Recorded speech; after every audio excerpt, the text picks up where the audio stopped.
میں نہیں سانس ہونے کے اگلے ایپیسوڈ میں دیکھیں گے کہ عروج سلمان کو بتا کر بڑی خوشی سے اپنی ماں سے ملنے کے لیے جاتی ہے۔ وہ اپنی ماں سے ملنے کے لیے جاتی ہے اور ابھی وہ کمرے سے باہر ہی ہوتی ہے کہ وہ اپنے ماں باپ کی باتیں سن لیتی ہے۔ عروج کی ماں عروج کے باپ سے کہہ رہی ہوتی ہے کہ اگر عروج ہماری سگی بیٹی ہوتی تو کیا ہم اسے اس جہنم میں چھوڑتے۔ اس کے بعد عروج کا باپ عروج کی ماں سے کہے گا کہ ہم نے کس کو جواب دینا، ہمیں اپنی محبت پہ پورا یقین ہے۔ عروج ہمیں ملی تو ہم نے اسے پالا، اسے اپنی بیٹی بنا کے رکھا، اسے سینے سے لگا کے رکھا۔ ہماری کوئی اپنی بیٹی نہیں تھی، اس لیے ہم نے پورا پیار وہ صرف عروج کو۔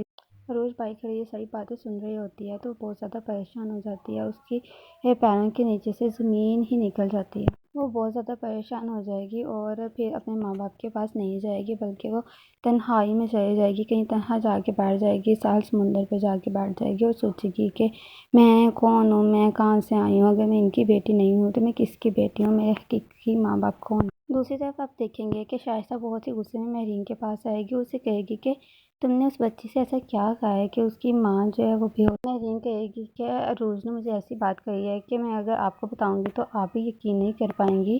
تو شائستہ پوچھے گی کہ مجھے بتاؤ کیا بات ہوئی ہے، بتاؤ مجھے۔ تو مہرین کہے گی نہیں، اب یہ بات سب کے سامنے ہوگی، خاص طور پر سلمان کے سامنے۔ جب سلمان سامنے ہوگا اسی وقت یہ بات ہوگی۔ اور سلمان جب آفس سے فارغ ہوگا تو وہ سیدھا عروج کے ماں باپ کی طرف چلے جائے گا اور عروج کی ماں سے کہے گا کہ آنٹی آپ عروج کو بلا دیں، ہم نے اب گھر جانا ہے۔ تو یہ بات سن کے عروج کی ماں بہت پریشان ہو جائے گی، وہ کہے گی کہ بیٹا عروج تو ادھر آئی ہی نہیں۔ اور سلمان بہت زیادہ پریشان ہو جائے گا، وہ کہے گا کہ عروج نے مجھے کال کی تھی اور وہ کہہ رہی تھی کہ امی کی طرف جانا ہے، وہ اگر ادھر نہیں آئی تو کدھر گئی ہے۔ یہ بات سن کے عروج کی ماں بھی بہت زیادہ پریشان ہو جائے گی کہ عروج نے اگر ایسا کہا تھا تو وہ یہاں کیوں نہیں آئی، اور یہاں نہیں آئی تو کہاں گئی۔